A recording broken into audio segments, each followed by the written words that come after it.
Өлкө аймагында аталган соңку кылмыш кырсык окуялар менен эфирде из куар көрсөтүүсү сиздер менен мен Орозбек Шарабдин уулу.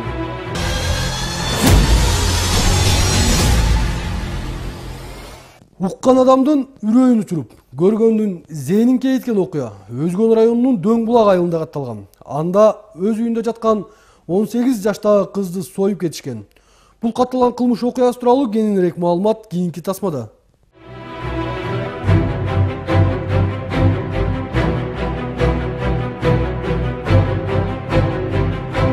Өзгөн районунун Дөң булак айылындагы Жантаев көчөсүндө 13-чү үйдүн тургуну 1998 жылдын 14 сентябрында туулган өзбек улутундагы Төрөбай кызы Минуранын өзүнүн үйүнүн бөлмөсүндө керебеттин үстүндө чалкасынан жаткан абалда киши колду болуп өлгөн жансыз денеси табылган. Бул жөнүндө райондук ички иштер бөлүмүнө кабар келип түшкөн. Бул факт боюнча райондук ички иштер бөлүмүнүн тергөө бөлүмү тарабынан Кыргыз Республикасынын кылмыш жаза кодексинин 97-беренеси адам өлтүрүү менен 47-16-82 сандуу кылмыш ишин козгоп, ыкчам иликтөө иштерин жүргүзө баштаган.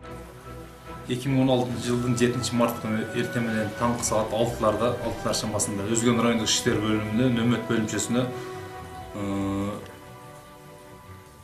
белгісіз адамдар тарабынан өлтірілген адамның өлігі бойынша хабар келіп түшкен.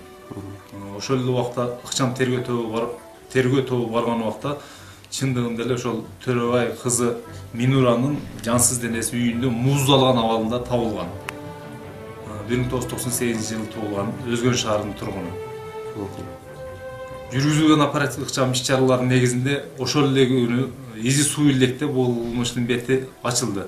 Буга шектүү деп 2 адам кармалды. Өзгөн шаарынын тургундары Равшанбек уулу Алымжан менен Махаматжан уулу Муратжандар. Бири 94-жылкы бала, бири 92-жылкы бала. Азыркы убакта бул кылмышка шектүү адамдар өз күнөөлөрүн толугу менен мойнуна алып, райондук ички иштер бөлүмүнүн убактылуу кармоочу жайында отурушат. Жүргүзүлгөн оперативдик ыкчам иликтөө иш-чараларынын негизинде шектүү катары Өзгөн районунун 2 жараны изи суу илекте колго алынган. Алардын бири маркум Төрөбай кызы Минураны кантип өлтүргөндүгүн окуя болгон жерден көрсөтүп берди.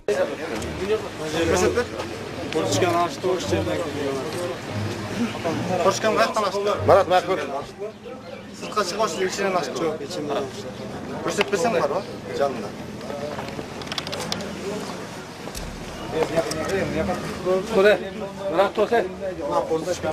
Жақын барып көрсет.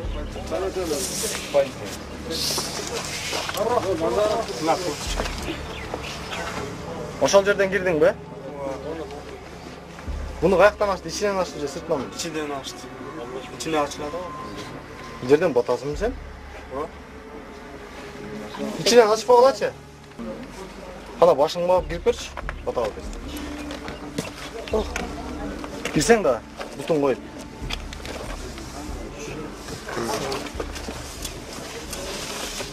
Азыр эми ичине кирип туруп. Ошол жерден кирдиң, азыр айтып атпайсыңбы? Анан эмне деле түштүм. Түштүм. Түшкөндө ким бар эле бөлмөдө? Алымжан бар эле. Кайерде ал? Мына жерде. Дагы ким бар эле?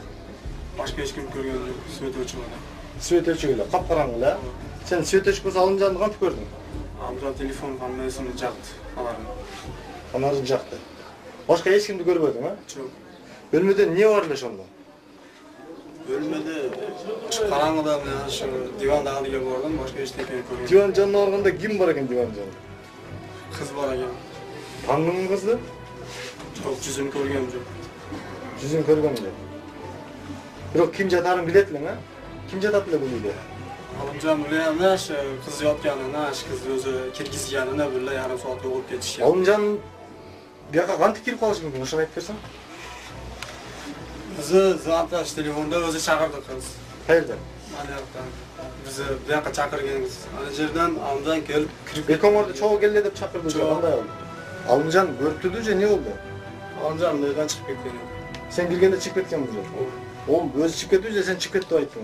Мен чыгып кетти деп айттым. Неге чыгып кетти деп айттың? Мен мынаны союп өлтүрөм, анан чыгып кет дедиң же кандай мамиле чыгып кетти? Мен сөз айтканым жок, ол чыгып кетти. Мен ол чыгып кеткүчө мен кызды пышак тартып жибердим. Чыгып кеткенден кийин сойдуңбу же чыгып кете электе сойдуңбу? Чыгып кеткенде мен союп бардым кызды. Көрдү бол, көрбөдүбү? Сен союп аткан. Жок, айнектен чыгып кеткен. Айнектен чыгып кеткендеби? Кандай кылып сойгонун көрсөтүп бере аласыңбы азыр? Көрсөтүп бер жанына. Bunda bıçak koşan bilmesin. Bıçak. Bana bıçak versene canım. Bıçak olmaz. Bıçak versene.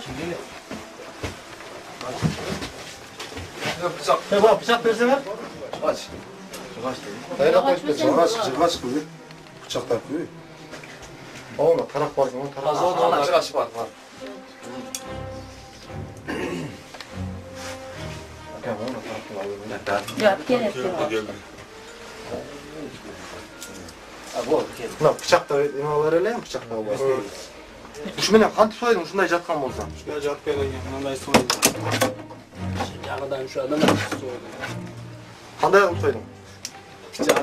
Yanımda tezgahı yani. Ben koydum. Narakala bunda ne kırıp tarttın mı? Nereye tortu ordu. Bıçak mı?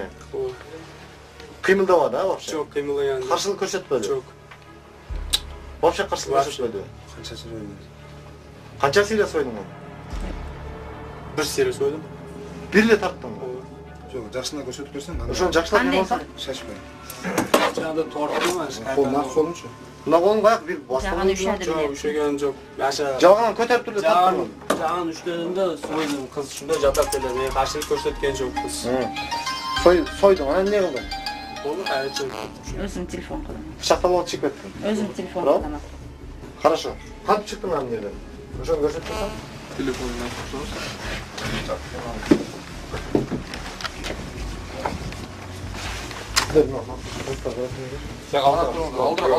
Orçadan ondan çıktım. O'sha yerdan chiqib ko'rsam, Porchkadan. Boshini sol. Sekib tushding o'sha yerdan, ha? Qarmoq. Aman ayakta düştüm. Ал эми кылмыш ишин жасоого курал катары колдонулган бычак шектүүлөрдүн экинчисинин үйүнөн чыккан. Бул эргулдардын айтымына караганда, кыз бул эки канкорду үйүнө өзү чакырган жана терезени өзү ачып ичкериге киргизген. Окуя болгонго чейин кыз бул эргулдар менен телефондо WhatsApp аркылуу сүйлөшүп жүргөн.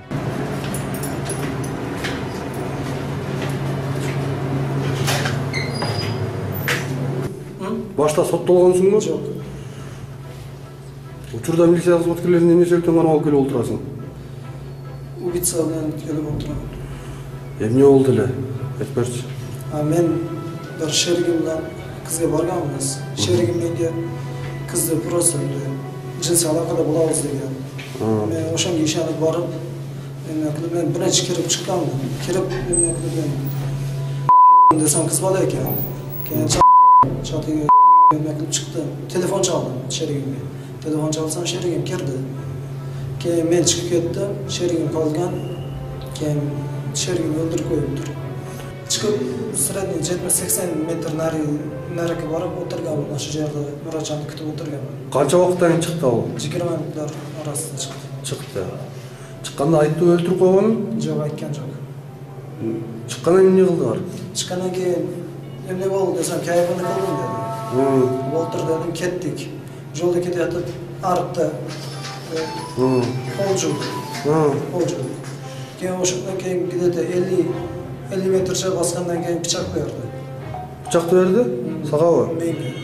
Pichoq qo'l ekan, suv ekan. Endi bo'ldi desam, просто murojaat etib qo'rqitib qo'ydim dedi. Keyin bo'ltir dedim men. Romancham oldim. Pichoqni romanchaga o'rab turib, cho'ntagimni soldim. Cho'ntagimni solib ketdim. Yo'lda davom ketayotib telefon berdi. Qiz telefoni ekan. O'rta orasin dedi. Bo'ltir dedim. Emnega o'rta oraman desam, pasov bo'lib endi qolverdi dedi. Bo'ltir dedim. Men olib borib telefonni tualetga tashladim. Pichoqni tualetda ortjagida ahol orasiga eshitib qo'ydim. Шектүү катары суракка алынган Мухаммаджан уулу Муратжандын айтымында маркум Төрөбай кызы Шектүүнүн аялы тууралуу элге ушак сөздөрдү чыгарып, Шектүү Муратжандын аялы ага кыз болуп тийбегендигин, ал башка эркектер менен жатып жүргөнүн айткан. Ошол үчүн атайын даярданып келип, союп салганын айтат.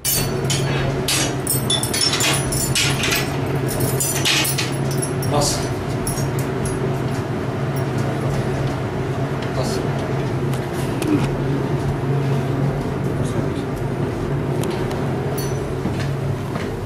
Жөнүң? Атың? Muratcan. Фамилия? Muhammadcan oğlu. Канча жыл төрөлгөнсүң? 92. Кайсыл жерде төрөлгөнсүң? Kızgın. Kırgızstan. Башта соттолгонсуңбу? Çok. Учурда милиция кызматкерлеринин эмне себептен улам кармалып келип отурасың? Адамны өлтүрүп койду. Семьям тууралуу ушак сөздөр таркап жүргөндө элдер келип мага айтканы себептүү жага ачыгым чыгып өзүм баса албай шайтан сөзүмө кирип коюп анан барып бычактап койдум. Ал кызды тааный элексиң? 2 жол көргөн элем. Бычакты каяктан алдың эле? Бычакты ош жерге баргандан кийин алдым. Каерден? Дос баладан. Дос балаңан бычак сурадың, а?